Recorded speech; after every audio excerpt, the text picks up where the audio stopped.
মুন্সিগঞ্জের মীর কাদিম মাছের আড়তে বর্ষার ভোরে ইলিশ ছাড়াও খাল বিলের তাজা মাছের বেচা বিক্রির ধুম পড়েছে। সেখানে আছেন রিপোর্টার নাসির উদ্দিন উজ্জ্বল। সরাসরি যাচ্ছি তার কাছে।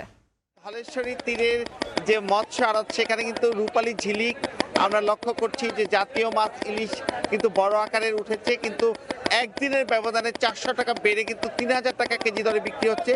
এবং ছোট আকারের বিভিন্ন ধরনের ইলিশ রয়েছে, যেই ইলিশগুলো বিক্রি হচ্ছে 800 টাকা থেকে শুরু করে ধাপে ধাপে কিন্তু সেটার একেবারে 3000 পর্যন্ত চলে গেছে। এবং অন্যান্য যেসব মাছ রয়েছে আপনারা দেখছেন যে কাতল, রুই, এগুলো কিন্তু চাষের মাছ। আর এসব মাছেরও কিন্তু দামে হেরফের হয়েছে।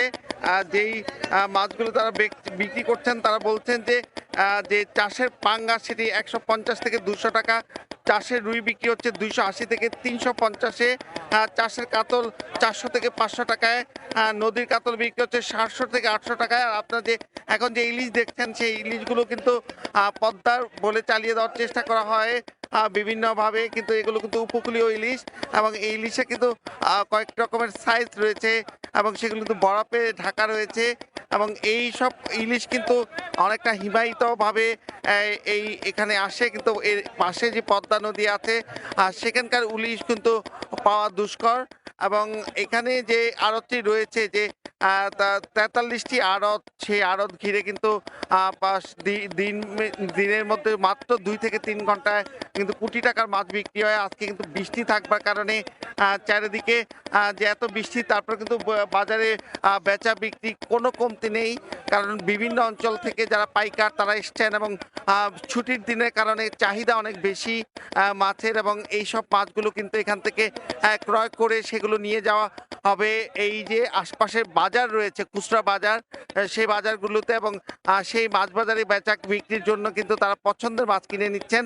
একই সঙ্গে কিন্তু কিছু শৌখিন ক্রেতা আছে যারা সরাসরি পাইকারি হাট থেকে মাছ কিনে নিয়ে যাচ্ছেন। এবং খোলা আকাশের নিচের যে এই শতাব্দী প্রাচীন হাটটি রয়েছে, এটি কিন্তু শুধু মুন্সিগঞ্জ নয়, নারায়ণগঞ্জ এবং আশপাশের নবাবগঞ্জ এইসব অঞ্চলে সব বৃহৎ মাছের আড়ত।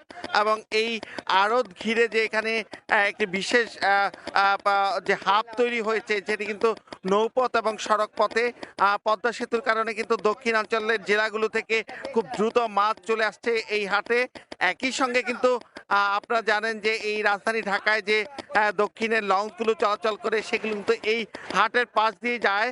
এবং এই পাশ দিয়ে কিন্তু তারা এই যে এই পাশ দিয়ে যে তারা এখানকার যে হাটের যে মাছ সেগুলো কিন্তু এখান থেকে নামানো হয়। এবং এখানেও কিন্তু নামের সংকট রয়েছে, সেই কারণে অনেকটা দূরে মুন্সিগঞ্জ লঙ্কারে কিন্তু নামাতে হচ্ছে। এবং এই হাট নিয়েও কিন্তু নানা রকম দুর্ভোগ রয়েছে। তারা বলছেন যে তাদের এই দুর্ভোগ লাঘবের জন্য এবং হাটে প্রবেশ পথগুলো সরু থেকে ভাঙাচুরা অবস্থা থেকে প্রসারিত করবার জন্য। তো এই ছিল মুন্সিগঞ্জের মাছের হাটের সবশেষ। আমরা সরাসরি যুক্ত ছিলাম মুন্সিগঞ্জ থেকে।